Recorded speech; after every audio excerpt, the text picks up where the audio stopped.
Hello students, welcome to TSN school class 12 mathematics examples of exercise 10.2 part 7 ना।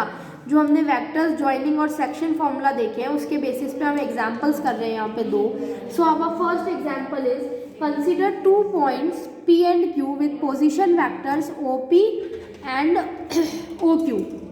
यानी P and Q हमको दो points दे रखे हैं, तो यहाँ पे ये P है और ये मैं मान लेती हूँ कि ये मेरा Q है और इनके पोजीशन वेक्टर मुझे दे रखे हैं, यानी O से मैं अगर इनको ज्वाइन कर देती हूँ तो ये हमारा O है। तो OP पोजीशन वेक्टर मुझे दे रखा है 3A - 2B और OQ मुझे दे रखा है A + B। Find the position vector of A point R which divides the line joining P and Q in the ratio 2:1। यानी ये है m/n। तो यहाँ से स्टूडेंट्स मेरी m की वैल्यू हो गई 2 और n की वैल्यू कितनी हो गई स्टूडेंट्स मेरी 1। तो अगर इस PQ को ये जो R है ये कैसे काट रहा है, अगर इंटरनली मैं इसकी बात करूँ कि ये इंटरनली R यहाँ पे कोई पॉइंट है, तो इंटरनली के लिए हमको पता है कि हमने फॉर्मूला देखा है कि OR अगर इंटरनली काटता है तो उसका फॉर्मूला क्या आता है, MA + NB upon M + N। सो MA + NB = M + N, यानी M कितना है 2 और A कितना है मेरे पास। अगर मैं यहाँ पे वेक्टर A की बात करूँ, यानी वेक्टर A मेरा क्या हो जाएगा स्टूडेंट्स, OP वेक्टर हो जाएगा मेरा। सो ये मेरा, अगर मैं इस फॉर्मूले की बात करूँ सेक्शन फॉर्मूले में, सो ये मेरा वेक्टर क्या होता है MB + NA ना, MB + NA upon M + N। सो MB B वेक्टर यानी A + B जो सेकंड वेक्टर हमारा होता था, हम OP को क्या लेते थे स्टूडेंट्स, वेक्टर A, और OQ को हम लेते थे वेक्टर B। सो यहाँ पे ये मेरा वेक्टर B हो जाएगा A + B +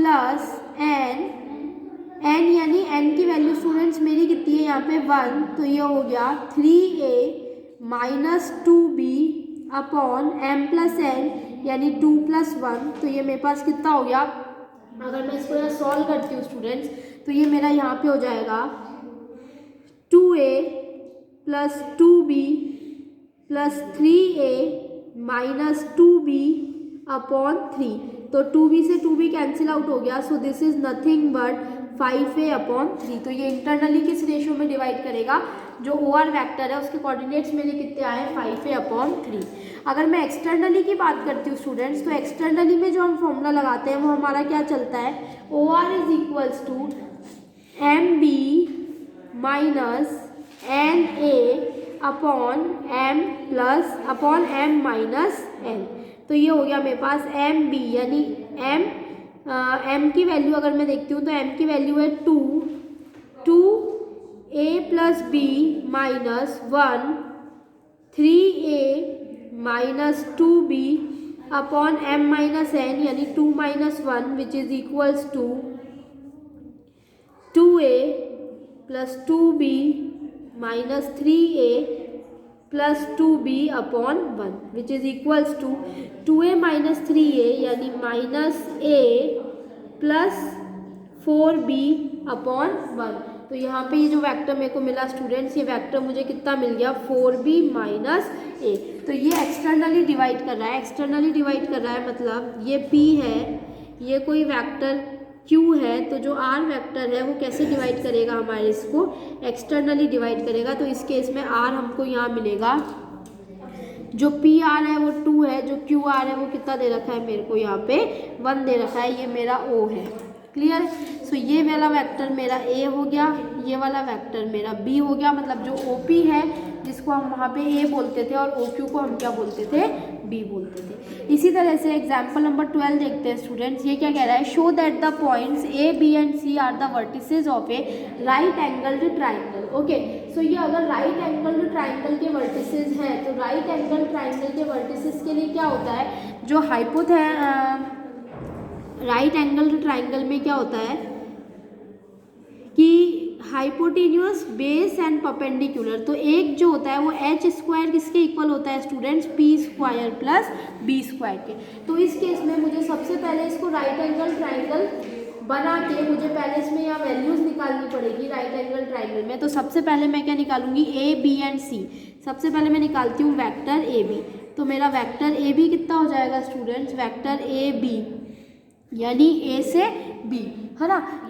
टू वेक्टर्स के बीच का जो, तो ये इनिशियल है, ये टर्मिनल है, यानी टर्मिनल माइनस इनिशियल, तो यानी 1 minus 2 I cap plus -3 minus minus plus 1 J cap plus -5 minus 1 K cap. तो जो मेरा ए बी वैक्टर है वो स्टूडेंट्स कितना हो गया, -i cap -2 J cap and -6 के कैप। किस फॉर्मूले से, पी क्यू वाले फॉर्मूले से, कि अगर हमारा पी क्यू वैक्टर होता है तो पी क्यू में हम क्या लिखते हैं, x2 minus x1 I cap plus y2 minus y1 J cap and plus z2 minus z1 के कैप।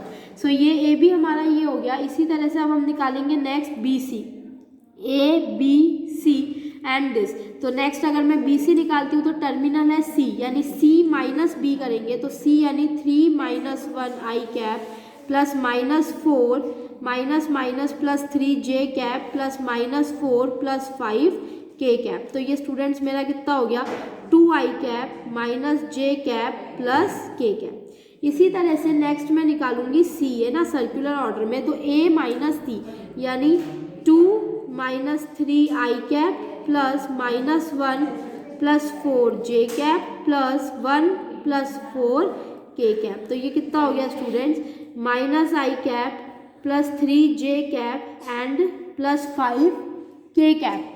जस्ट तो ये हमारे तीनों वेक्टर्स निकले। अब हमको इनका यहाँ मैग्नीट्यूड हम निकालते हैं। So what is magnitude of vector A B is equals to √ -1 का स्क्वायर प्लस -2 का स्क्वायर प्लस -6 का square which is equals to nothing but 1 plus 4 plus 36 which is equals to √41। Okay, so अगर मैं इसका square कर देती हूँ, mod of A B, vector A B का स्क्वायर, तो वेक्टर ए बी का स्क्वायर हमारे पास कितना आ गया स्टूडेंट्स, 41। सिमिलरली अगर मैं वेक्टर बी सी निकालती हूँ तो what is my vector B C, this is nothing but 2 का स्क्वायर प्लस -1 का स्क्वायर प्लस 1 का square which is equals to √2 plus 1 plus 1 which is equals to √4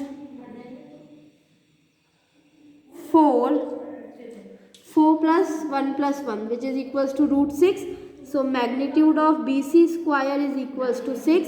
and similarly अगर मैं मैग्नीट्यूड सी ए का निकालती हूँ तो वो कितना आएगा, √-1 का स्क्वायर प्लस 3 का स्क्वायर प्लस 5 का square which is equals to 1 plus 9 plus 25 which is equals to √35।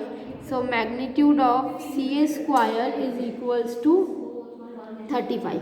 सो यहाँ से हमको क्या मिल गया students, that A B square is equals to B C square plus C A square, जो कि हमारे राइट एंगल ट्राइंगल की क्या होती है, कंडीशन होती है। तो हम क्या लिख देंगे, hence the triangle is right angle triangle. So यहाँ पे आपकी एक्सरसाइज 10.2 कंप्लीट होती है। अब आप इस एक्सरसाइज को यहाँ पे ट्राई कीजिए एंड नेक्स्ट हम इसके सॉल्यूशंस देखेंगे। Thank you students.